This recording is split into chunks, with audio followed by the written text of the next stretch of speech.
Nagtingkagol karon sa prisuhan sa Dakbayan sa Talisay ang duha ka gwardiya sa usa ka subdivision human pa sa ngiling nipatay sa kauban nilang gwardiya.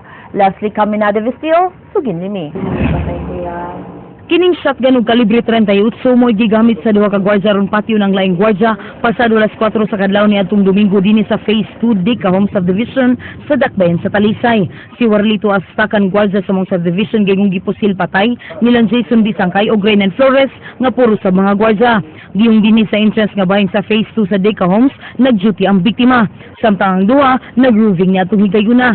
Giyong nag-grooving ang duha ka suspect ug miduol kanila ang biktima uban sa laing upat ka lalaki. Matod sa duha nga self-defense lang ang ilang gihimo. Iya sa nagabilya. Ni mo to ni dagan ni. Dingon ko nga pre kay cover tang gwardiya. Gwardiya ka speakers. Di siya to ma'am. Iyam gi may murapat yan din niya. To ang kauban na pugos lagi pusil niya. Kay sige mga atras, sige man sa siya sa puso mo. Nya pamilyado biyami. Yang kami mamatay lo kay mo pamilya. Ang kapulisan sa Dakbayan sa Talisay may padayag nga posibleng tungod sa kauban sa duha ka suspetsado nga gidakop sa biktima mo'y nakapaaghat sa duha sa pagbuhat sa krimen. Wala man ko intensyon nga ako tong pasyon mo. Kaling kay sa akong kahadlok mga basig ako man disgrasya. Aksidente na ako nakablit ng armas. Pero amo sa nang kuano ng ang palauman pa mo investigasyon na kay katong gwardiya katong napatay naa mo gutoy di kasuhan kauban nila. Amo pa lang tanawon kung naaboy kalamigitan tong mga story one ilang mga panghitabo sa una ba.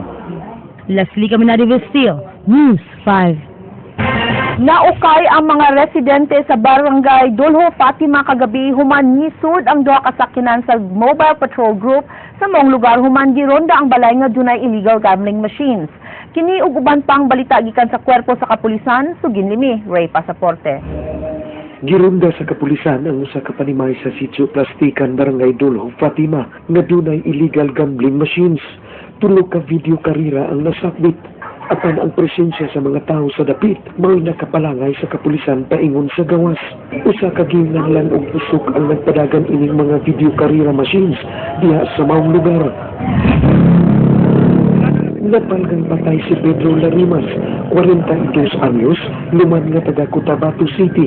Sud sa iyang gimanihong taxi, kaganinang kadlawon samtang nagparking sa may Bulacau pasado alas 11 kagabi. Gisalikwan sa kapulisan ang motibo sa pagpanulis, kay nakuha sud sa taxi ang kapin sa libo nga kinitaan sa biktima. Nakatayan na ako kuan mga tus takdos. Kanaman to di ko dia nga anang tuto ba nga ato carbon. Paralan niyo gani ran ni kuan din. Lakaon man ko diri gani. Tao ko diri. Saka kulain mo yung forma niya yang gan, dahil mo yung forma yabang forma ba. Saki man eh. Gitanggong karon sa Punta Princesa Police Station si Brendo Algecera, 35 anyos, taga Sitio Nangka, sa Barangay Pisa, nakuhaan kini og mga drug paraphernalia ug usa ka 38 revolver nga armas. Gialarma sa kapulisan ang dinakpan, human manion ug nanukmag sa usa ka Dionisio Bacalya. Matod sa kapulisan, nga doon sila nakuhang informasyon nga tigpayhot og illegal nga drugas ang dinakpan. Nakakuha information nga ang suspect naa siya dito nagtago ako siya dito di ato o dito na-recover na mo ang kining armas o kining mga paraphernalia dito sa alis nga rented room ko na to.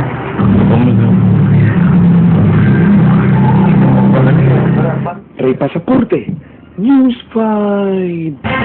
Gipaybaw sa hepe sa Police Regional Office kon PRO7 nga nangandam na sila alang sa ika-45 nga anibersaryo sa Communist Party of the Philippines kon CPP. Matod ni Police Chief Superintendent Danilo Constantino, nagpadala na siya og direktiba sa tanan nila mga field units nga bantayan na daan ang posibleng himuong targets sa mga communist groups. Dugang niini, dili lang ang lalawigan sa Negros Oriental ang ilang yatagan og atensyon karon tungod sa presensya sa mga rebelde, kundi ang kinadipugang Central Visayas kay matod niya bisan asa mahimong mitabo ang usa ka terrorist attack.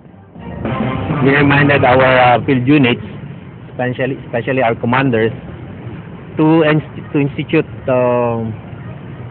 target hardening measures, especially yung mga soft targets, para naman maiwasan yung mga incidents similar doon sa nangyari sa Bukidnon, sa Misamis Occidental.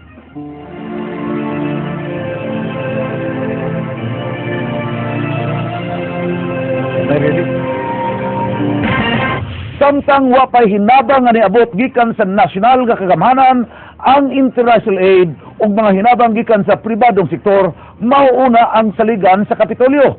Gani hangtod karon ang ilang naaprubahan nga 27 billion pesos nga rehabilitation budget wa pa nila matunol ngadto sa Malacañang. King Perez, Sugid Limi. Karon ni anak kita sa rehabilitation, we are trying our best nga tanan ninyo panginahanglanon amo yung matagad. We already have a task force. Kini ang mensahe ni Governor Junjun Davide sa tanang mga biktima sa Bagyo karong Pasko. Hangtod karon padayon gihapon nga giplano sa task force pagligon ang pagpatuman sa Rehabilitation and Reconstruction Program. Ilang gipaabot nga magahinan og dulan 27 bilyones pesos nga budget nga naaprubahan sa Regional Development Council niadtong Biyernes alang sa rehabilitation sa amihan ng Sugbo. Hinuon matod sa task force head nga wa pa kini matunol ngadto sa kauluhan. Gawa sa gipaabot gikan sa national government, nagagad sila karon sa mga hinabang gikan sa pribadong sektor ug mga international aid organizations. Nangandam pasab sila sa pagpamalit og materyales nga ihatag sa nawaddan og panimay atol sa bagyo. It's always the name of the game, no? Not necessarily dependent, no?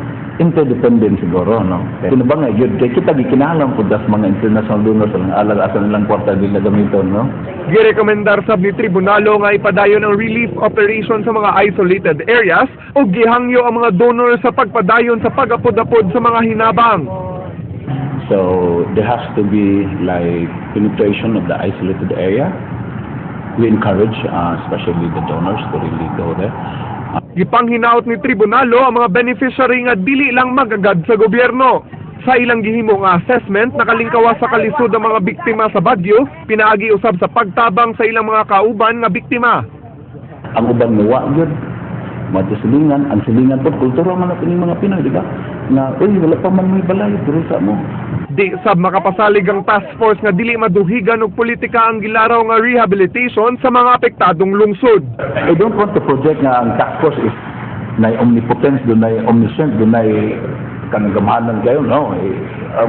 Naalam tayo mga kemisudes nga mo sa ideal nga buhaton, pero again, take note that one of the principles of the task force is the local government is the bida. King Perez, News 5. Gibisita sa United Nations Commissioner for Refugees ang tent city aron masusi ang kahimtang sa maong dapit. Mipahiluna na ang ubang mga bakwit sa tent city, samtang ang uban andam na sa mamupasilong sa ilang mga kabanay nga musagop kanila. Leslie Caminati Vistil, Sugid Limi. Nahimuhimo siya ng barangay kapitan sa Tinago nga si Joel Garganera di ang hinay-hinay ng namiya sa Tinago Sports Gym ang mga evacuees sa Bagyong Yolanda. Matod niya, human sila mga naagian aron lang mahatagan sa tanan ng mga evacuees na isip na niya kini nga pamilya. Gani di siya makaharong paugbasa ni ini mga pasalamat gikan sa mga evacuees tungod sa kawili nga iyang gibati. Sa Cebuanos spirit and we're just grateful. Somehow we provided a smile on their face, so I said to myself, probably we did good. But I can safely say nga, my volunteers did great. Adunay siyam ka pamilya ang nagpabilin sa gym, kag ikatakda na silang muipon silang mga kaparyentihan. So, ako kahit na ay reservation. Tapos na ay miscommunication ang DSWD o ang Red Cross. Nagibay na lang kay tanan dito may victims. Di man ta pwede magpataas, kinahanglan magpaubos gyud ta. Samtang adunay mitumaw nga miscommunication tali sa mga evacuees, human adunay miingon nga kinahanglang dunay reservation ang pagpuyo sa tent city. Wala tayo reservations actually. About og 15 nagpa-auto. First come first served ta. So, as per ang malista dire, pili sila. Pareho ra man na tanan oy. Why reservation? Apan gipatinaw sa pangulo sa DSWS nga first come first serve ang ilang basihan ug wala sila mo require og reservation. Our purpose of coming here is to assess the situation, living conditions, and if people have a proper security to live in, and if they have any concerns. Now it will be a challenge for Red Cross and the people who have volunteered to bring, but if you look at that area, it's a beautiful area as I look at it. Samtang giduaw sa Commissioner for Refugees sa United Nations ang Tent City alang sa pagsuta sa sitwasyon sa mga evacuees. Leslie Caminada Vistil, News 5.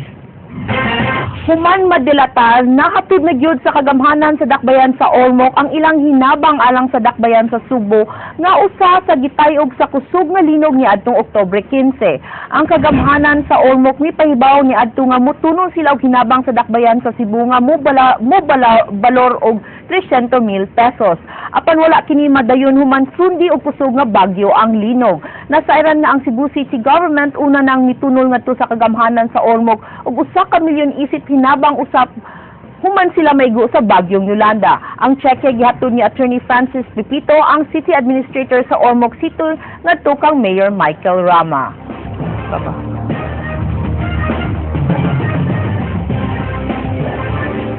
Actually, before I would have wished, okay, mas kinahanglan mata nila, but abot naman yun niya, it intended niya, dili na sadmayo, kaya maagi pa mag-council. So, naman, plan na siya, imo lang ihuli sila? Yes, because luob sa kanila.